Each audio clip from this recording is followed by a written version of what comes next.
You know, people like to get married in Jamaica because it's a happy and laid-back place. But we work very hard to make it that way. When the brides need a dress, or sometimes when a groom forgets his jacket, I get the call and come save the wedding.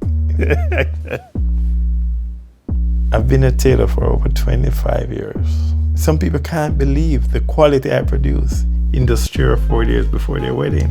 It's quite a relief because you know getting married can be very stressful. I know when you feel good in whatever you're wearing, everything is gonna be all right. That's the most important thing. Helping the bride and groom feel good on their wedding day. That's why I'm here.